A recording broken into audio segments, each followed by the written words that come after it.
Je vous le disais en débutant cette émission, nous allons découvrir un robot étonnant puisqu'il est capable d'imprimer des meubles et des objets de grande taille en 3 dimensions. On connaît depuis peu les imprimantes 3D qui fabriquent de petites pièces. Mais là, on est passé à l'étape supérieure. Cette machine révolutionnaire, eh bien, on la doit à un ingénieur et un designer lyonnais qui ont créé leur entreprise Drone. Alors, ça ne s'écrit pas D-R-O-N-E, mais D-R-A-W-N, qui signifie dessiner en anglais. J'ai le plaisir d'accueillir Sylvain Charpiot. Bonjour. Bonjour Sylvain Charpiot, merci d'être venu donc sur ce plateau nous parler de cette entreprise et de ce robot extraordinaire qu'on va voir dans un instant. Au départ, vous étiez un duo. Aujourd'hui, vous poursuivez tout seul l'entreprise. Duo avec votre compère Samuel Javel, qui était l'artiste, et vous, le technicien. C'était ça, la répartition des rôles? C'est ça, c'était la répartition des rôles. Alors, vous êtes ingénieur. Vous avez passé 7 ans à l'étranger pour découvrir le monde. Peut-être vous inspirer, justement, est-ce que c'est, durant vos expériences hors de France, vous avez eu l'idée de faire de l'impression 3D de grande dimension? Parce que je dis petite dimension, c'est quasiment banal aujourd'hui. Non, c'est pas du tout mon expérience à l'étranger qui m'a apporté cette idée. C'est mon expérience à l'étranger qui m'a apporté l'idée de ramener du travail de production productif en France, dans mon pays, qui m'a formé et qui m'a vu naître. Parce que, en fait, le début de ma carrière, les 7 ans à l'étranger, c'était une série de délocalisations. Et au bout d'un moment, ça fait un peu mal au cœur, c'est ça? Quand vous êtes jeune ingénieur, en fait, c'est des projets passionnants. Mais au final, vous dites... OK, il y a du travail qui a été pris en Allemagne pour amener en Tchéquie. J'ai vécu 2 ans en Tchéquie. Après, il y a eu du travail qui a été pris en Thaïlande pour amener au Laos. Et en fait, quand vous avez 25 ans, vous vous posez la question, quand est-ce que ça finit? Jusqu'où on va aller? Et en même temps, vous avez conscience que vous avez été très bien formé, et gracieusement et gratuitement par un pays. Qui n'est pas si courant dans le monde. C'est quand même la grande richesse de notre pays. Et donc, ça vous remet en question. Et naturellement, au bout de 7 ans d'expatriation, vous revenez en France parce que vous avez vos racines ici. Et en revenant en France, le projet a mûri. Il a pris quand même 5 ans juste à mûrir. Et c'est là où j'en suis arrivé à l'impression 3D pour pouvoir faire de la production.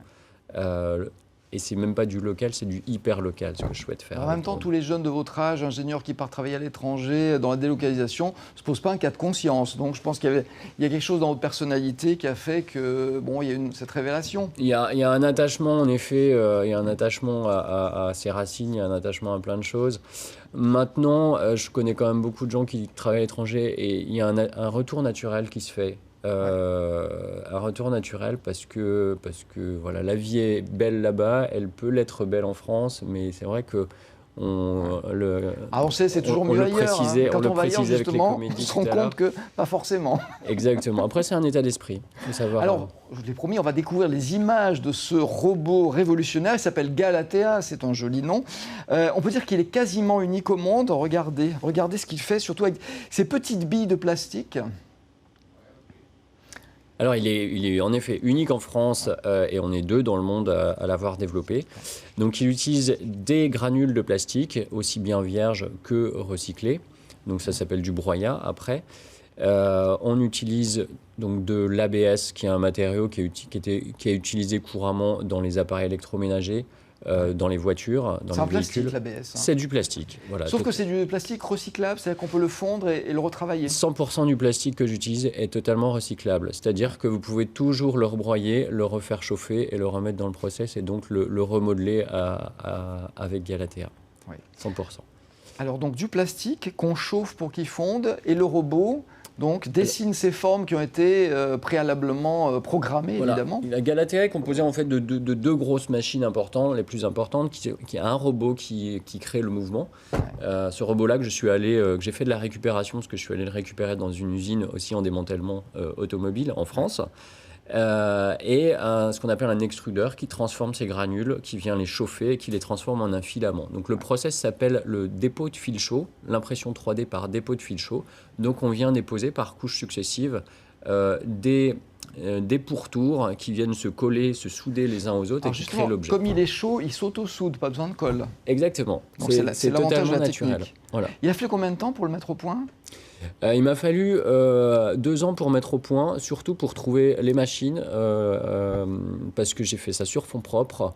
Donc il a fallu trouver la technologie, la machine à prix abordable pour ma trésorerie et après faire le développement, faire les petits ajustements pour qu'on puisse sortir des objets. On peut créer des pièces de quelle taille? Parce que je veux dire, il n'y a pas de limite. La limite, c'est la taille du robot, peut-être.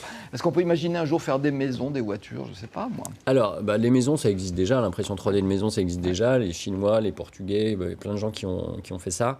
On peut imaginer plein de choses. Moi, j'ai destiné aujourd'hui ma machine à créer des objets du mobilier. Le business model qu'on dit pour drone, c'est de créer du mobilier totalement personnalisable, donc forme, dimension, couleur et même matériaux, et de produire ça hyper localement. Oui, alors l'intérêt, j'imagine, on sait que que des meubles, par exemple, en plastique, pour les fabriquer, il faut faire un moule habituellement, fabrication classique, il faut un moule, il faut beaucoup de matériel, tout ça, ça coûte cher. 100%. Et donc, on est obligé de faire en grand nombre. L'intérêt de votre machine, c'est qu'on peut faire des pièces uniques sans dépenser des fortunes, c'est ça le principal intérêt? Totalement. On peut faire des pièces uniques ou des petites séries.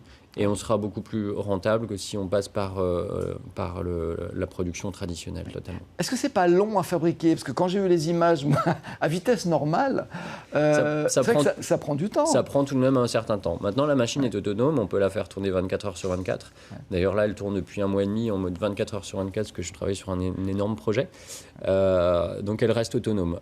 Les assises que vous voyez prennent 1h15 à être produites. Et après, en effet, c'est tout un jeu de trouver les bons ajustements et la bonne vitesse. On ne peut pas aller trop vite parce qu'après, il y a tellement de chaleur qui s'accumule que du plastique, avec chaud, fond et donc ça fesse. Et donc, c'est tout un jeu à trouver. Ouais. Effectivement. Et un équilibre financier fragile à trouver aussi. Qui fait appel à vos services? Qui sont vos clients?